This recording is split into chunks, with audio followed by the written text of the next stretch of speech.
미 연준이 돈을 많이 푼 결과 전 세계 금융시장에 풀려있는 돈은 굉장히 많습니다.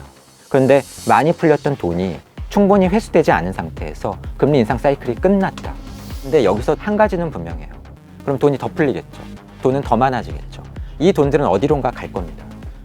들을수록 똑똑해지는 지식 뉴스! 근데 그렇게 기다리던 금리 인하가 시작이 됐는데 또 금리를 낮춘다라고 하는 것은 다른 측면에서 보면 중앙은행이 경제에 돈을 더 푼다라는 이야기거든요. 당연히 많은 경제 주체나 금융시장의 기대는 미국 중앙은행이 금리를 더 많이 낮추고 금리 부담이 낮아지고 돈이 더 풀려서 주가도 오르고 이런 것을 기대를 했겠죠. 보통의 상식이라고 한다면 주식시장은 환호하고 주가가 올라야 맞거든요. 근데 그날 그러지 않았잖아요. 근데 뚜껑을 열고 보니까 그것은 사실은 금리 자체는 인하가 됐는데 그 정도 금리 인하는 우리가 할 줄 알았어. 그것보다도 더 중요한 내년 그리고 그 이후에 미국 중앙은행이 어느 만큼 더 금리를 인하해 줄까 하는 부분과 관련해서 예상과 달랐기 때문이라고 저는 봐요. 네, 안녕하세요. 조영무입니다. 저는 LG에서 경제 전망을 맡고 있고요. 대단히 반갑습니다. 그럼 어떤 예상과 달랐던 거냐? 막상 뚜껑을 열고 봤더니 여기서 뚜껑이라고 하는 것은 사실 이런 겁니다. 미국 중앙은행 연준은 생각보다 굉장히 친절해요. 한국은행은 그 정도는 아니거든요. 그러니까 어떤 식으로 친절하냐면 이런 거예요. 정책금리는 사실은 사람이 결정하는 거거든요. 우리나라 같은 경우에는 금융통화위원 7분이 결정을 하고 미국 같은 경우에는 10몇 명의 사람들 중에서 11명이 투표권을 가진 그런 회의체에서 그 결정을 합니다. 그렇다 보니까 중요한 건 뭐냐면 사람이 하는 거니까 그 금리를 결정하는 사람들이 지금 무슨 생각을 하고 있나 또는 앞으로 어떻게 하려고 하는가가 중요한 거예요. 근데 이번에 설문조사 결과를 정리한 표의 결과가 어떻게 나왔냐면 한마디로 9월 조사 때에는 인하가 시작됐으니까 쭉 낮추는 정책금리가 2.9까지 낮아지는 게 적절해 보여라고 이야기를 한 거예요. 이번 조사에서 2.9에서 3%로 도리어 올라간 거예요.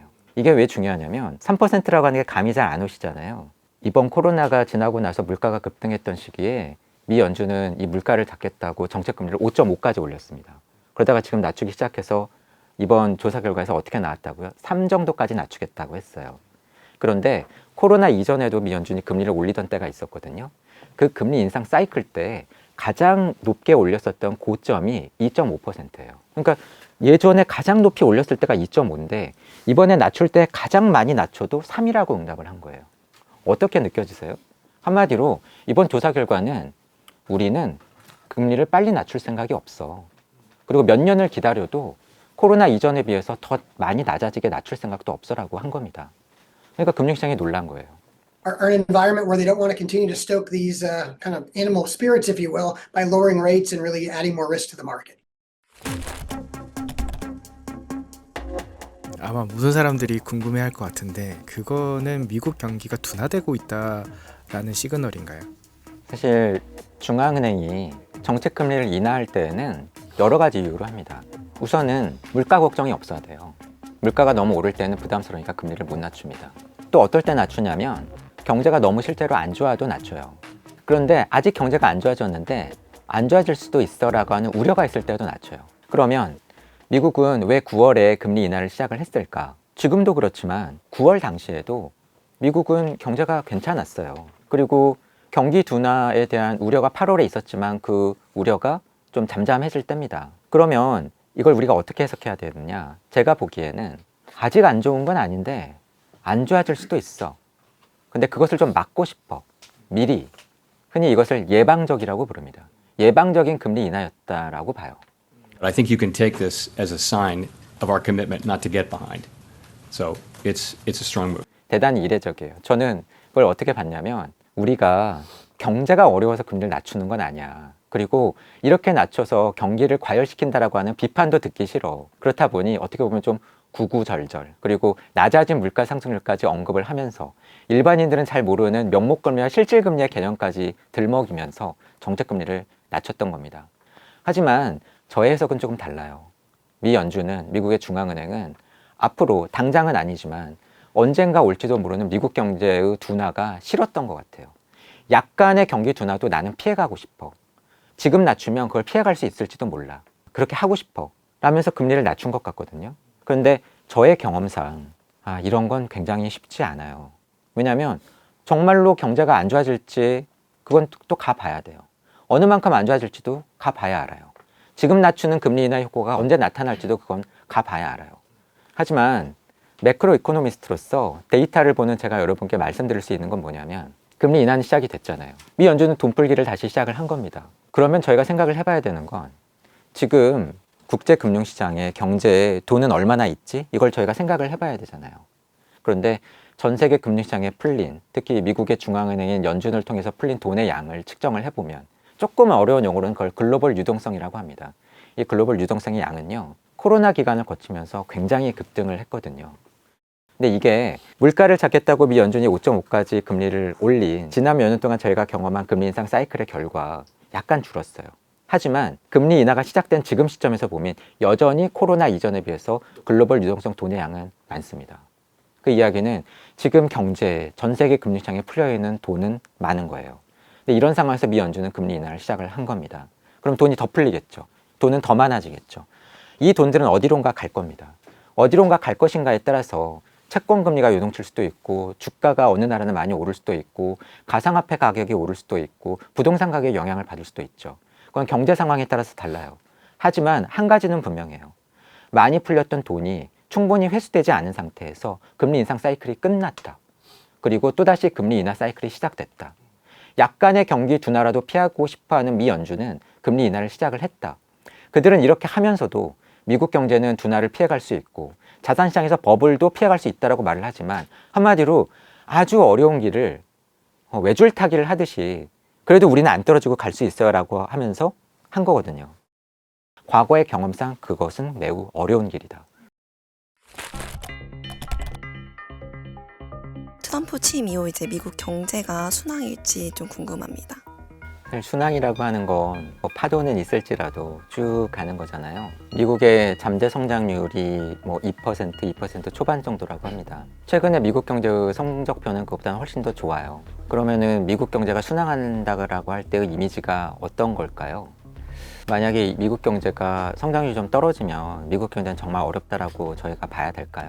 가령 기존에 미국 경제가 흘러가던 흐름, 특히 해리스가 만약에 대통령이 되었다고 한다면 바이든의 정책을 크게 바꾸기보다는 계승할 가능성이 높기 때문에 원래 미국 경제의 경기 사이클의 흐름대로 미국 경제가 흘러갔을 가능성이 높죠. 반면에 트럼프가 되면은 아무래도 전 정권을 많이 부정하고 많이 바꾸고 새로운 걸 하고 싶어 할 거 아니에요. 실제로 지금 그렇게 하겠다라고 하고. He's done a poor job and inflation's killing our country. It is absolutely killing us. 그럼 그 결과는 뭐가 될 것이냐? 저의 전망은 해리스가 되었을 때보다 트럼프가 대통령이 되면 단기적으로, 여기서 단기적이라고 하는 건 가령 내년 상반기, 좀 길게 보면 내년 정도까지 미국 경제의 성장률은 해리스가 되었을 때보다 트럼프가 됨으로써 좀 더 낮을 것 같아요. 변화를 시도하기 때문에 그런 건가요? 트럼프의 정책 때문인데요. 트럼프가 하겠다라고 하는 정책의 3대 키워드를 꼽아봐라. 그러면은 제가 오랫동안 말씀드려온 건 이런 거예요. 관세, 감세, 이민 통제 강화입니다. 그러면은 생각해 보시면 공교롭게도 이 세 가지 키워드가 한 방향을 가리킵니다. 뭐냐면 관세를 매기면 중국 같은 데에서 사다 쓰는 수입품의 가격이 오르죠. 물가가 오르죠. 감세를 해주면 세금을 덜 낸 가게가 또 세금을 덜 낸 기업이 소비와 투자를 늘리면서 총 수요가 늘어서 역시 물가 상승 압력이 생겨요. 이민 통제 강화를 하면 코로나 이후에 그렇게 미국 경제가 좋은데도 불구하고 임금이 많이 안 오를 수 있었던 이유는 불법 입국 자건 또는 이민 자건, 외부에서 많이 들어온 사람들이 서비스업 시장에서 저임 서비스업 일자리를 채워주면서 임금이 많이 안 오르게 해줬는데 그 사람들이 불법 이민자를 50만 명, 100만 명 쫓아낸다는 이야기도 있고 또 들어온 사람들은 또 못 들어오게 한다잖아요. 그러면은 노동력이 예전과 달라지면서 임금 상승 압력이 생기죠. 한마디로 세 가지 키워드가 모두 다 물가 상승을 가리키고 있습니다. 최근에 트럼플레이션, 트럼프와 인플레이션이라고 하는 용어가 결합된 게 회자되고 있는 게 사실은 그것 때문이에요. 그러면 이게 미국 경제에는 무슨 영향을 주느냐? 앞서 말씀을 드렸는데 미국은 소비 중심 경제거든요. GDP의 70% 이상이 소비예요. 돈을 얼마만큼 활발하게 써주느냐. 특히 요즘 같은 시즌에는 이렇게 연말, 크리스마스 쇼핑 시즌에 어느 만큼 지갑을 여느냐. 이런 게 매우 중요한 경제거든요.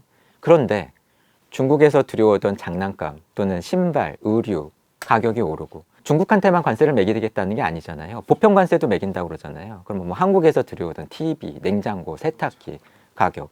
독일한테도 매길 수 있잖아요. 그럼 뭐 BMW, 벤츠, 자동차 가격도 오르고. 그러면은 미국 사람들이 어떻게 할까요? 돈을 전보다 더 많이 못 쓰겠죠. 미국 경제에 있어서 가장 중요한 부분에 해당되는 소비가 타격을 받으면서 성장이 악영향을 받을 거예요. 또 중요한 건 뭐냐면 관세를 매기겠다고 그러잖아요. 그러면 한마디로 관세 전쟁을 벌이겠다라고 하는 건데 상대편의 반응이 중요합니다. 이미 캐나다와 멕시코한테는 관세를 매기겠다라고 했잖아요. 어떻게 보면 좀 황당한 이유를 들면서 우리한테 마약을 수출하니까 너희한테 관세를 매길게. 이게 연관성이 없어 보이는 것 같긴 한데 어쨌든 페널티 같긴 하니까.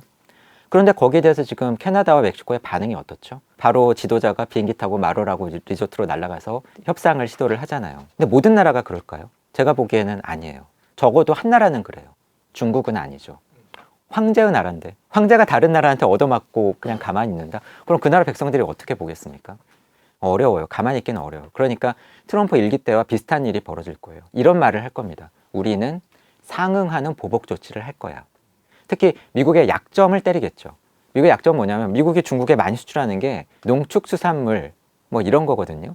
그러면 우리는 미국 농산물 수입 안 할 거야. 그럼 어떻게 될까요? 미국의 농업이 타격을 받겠죠. 수출이 줄어드니까 그것도 성장률에는 부정적이에요. 그렇다 보니까 이렇게 물가가 오르고 수출이 타격을 받으면서 미국 경제에는 부정적으로 작용할 가능성이 있는 거죠. 하지만 시간이 지나면 어떻게 될까요? 트럼프 임기 후반으로 가면 그러면은 이제 좀 반대 효과가 나타날 수 있어요. 우선 관세를 많이 내야 되니까 우리나라 기업들도 마찬가지고 글로벌 기업들 입장에서는 이렇게 비싼 관세 물면서 미국에 수출을 하느니 그냥 미국 안에 공장 하나 짓자 이럴 수 있잖아요. 그럼 미국 안에 공장이 생기고 투자가 늘고 그렇죠? 고용도 늘고 그럼 미국 경제에는 플러스 요인이 될 거 아니에요. 동시에 관세를 또 많이 거두면 그 걷어진 돈이 정부가 쓸 수 있는 세금 수입이잖아요. 그렇지 않아도 미국은 지금 트럼프가 되고 나면은 감세, 앞서 말씀드린 세금을 깎아주겠다라고 하는 것 때문에 정부가 재정 적자가 커지면 어떡하지? 정부가 쓸 돈이 없어지면 어떡하지? 국가 부채가 또 많이 느는 거 아니야? 이런 우려가 있거든요. 근데 만약에 관세 수입을 많이 걷어서 정부가 쓸 돈이 생긴다. 정부가 또 돈을 쓰면은 성장률이 또 플러스거든요. 한마디로 단기적으로는 부정적인 효과가 더 클 거다라고 보는 겁니다. 그리고 사실 제가 말씀을 안 드린 중요한 한 가지 요소가 뭐냐면 이 키워드를 말씀드리면 아실 거예요. 일론 머스크. 일론 머스크와 같은 스타를 내세워서 뭘 하겠다라고 합니까? 신기업 정책, 규제 완화. 뭐 하겠다는 거예요? 기업의 투자에 발목을 잡고 있던 여러 가지 규제를 없애주고 공공부문의 비효율성을 없애고 근데 만약에 이게 정말로 들어 먹힌다라고 하면 기업들의 투자도 늘고 고용도 늘고 그럴 거 아니에요. 근데 제가 보기에는 그럴 가능성이 있어요. Your money is being wasted, and the Department of Government Efficiency is going to fix that. 그러면은 뭐 임기 첫 해, 둘째 해까지는 아니더라도 시간이 지나면 미국의 경제 성장률이 아까 비교 대상으로 말씀드렸던 해리스가 대통령이 되었을 때에 비해서 더 높아질 수도 있다고 보이는 겁니다. 사실은 거기에 대한 기대, 미국은 이런 긍정적인 효과를 누릴 수 있어. 투자가 활성화되고 또 신성장 산업이 커지고 그럼 미국 경제는 좋아질 거야. 한 단계 더 업그레이드 될 수도 있어. 이러한 기대감이 있기 때문에 지금 주가가 오르고 전 세계 금융시장의 돈이 미국으로 몰려들고 있는 거죠. 하지만 제가 지금까지 길게 말씀을 드렸지만 어떻게 들리세요? 트럼프의 정책은 제가 보기에는 양날의 검이에요. 단기적으로는 부담이 될 수도 있고 장기적으로는 도움이 될 수도 있고 관세만 하더라도 이렇게 보면은 안 좋은 점이 있지만 이렇게 보면 좋은 점이 있고 그래서 여러분들 좀 이상하게 느끼실 수 있어요. 트럼프는 관세 전쟁을 하겠다라고 하는데 굉장히 예전부터 그 이야기를 했음에도 불구하고 어느 나라한테 언제 어느 정도의 관세율을 얼마 동안 매기겠다라고 하는지 지금도 명확하게 얘기를 해주지 않아요. 저도 그것 때문에 참 분석하기가 힘들었거든요. 근데 요즘에 하는 생각이 뭐냐면은 어쩌면 저건 의도된 것일 수도 있겠다. 협상용. 그렇죠. 우선은 협상용. 어떨 때 협상이 잘 되나요? 상대방을 불안하게 만드는 거죠. 제가 언제 어떤 칼을 빼내들지도 몰라. 이럴 때 불안하잖아요. 그러니까 상대방을 협박하기에 좋고요. 두 번째는 뭐냐면 본인도 알잖아요. 물가 상승이 높아질 수도 있어. 무역 맞대응이 나오면은 미국의 수출에 타격이 있을 수도 있어. 그럼 농민들이 날 싫어할 텐데 이런 걸 알 테니 보겠죠. 미국의 물가 상승이 어느 만큼 높아지면서 인플레 압력이 생기나? 미국의 경쟁 성장률이 혹시 떨어지는 건 아니야? 내가 기대하는 미국의 투자는 살아나고 있나? 이런 걸 보면서 관세 전쟁의 속도와 강도를 조절하지 않을까 하는 생각을 하고 있어요. 그 이야기는 뭐냐면 트럼프가 벌이려고 하는 관세 전쟁의 시간표를 우리가 모르는 게 아니라 애초에 없을 수도 있다. 한마디로 상대방 국가들이 어떻게 하나, 내가 요구하는 걸 들어주나, 맞대응이 나오나, 그 부작용으로 물가가 어떻게 되나, 미국의 경제 성장률은, 투자는 늘어나나, 이런 걸 보면서 트럼프가 그 속도를 조절할 가능성이 있기 때문에 그렇다라고 한다면 저희는 어떻게 대응을 해야 될까요? 상대방조차도 정해진 스케줄과 시간표가 없어요. 유동적이에요. 상황이 돌아가는 걸 봐서 하겠대요. 그럼 우리도 마찬가지로 저쪽이 하는 걸 보면서 해야 될 거 아니에요. 결국은 이때의 승패의 키는 뭐냐면 얼마나 미리 면밀하게 상대방의 전략을 분석을 해놓고 있다가 상대방이 이런 전략을 펴면 우리는 이렇게, 저런 전략을 펴면 우리는 저렇게 할 수 있느냐거든요. 그렇기 때문에 우리의 정책 대응은 매우 신속하고 하지만 미리 사전에 계산된 대응이어야 된다. 그럼 오늘은 여기까지 말씀드리겠고요. 오늘 교양회를 부탁해는 여기까지 하도록 하겠습니다. 감사합니다.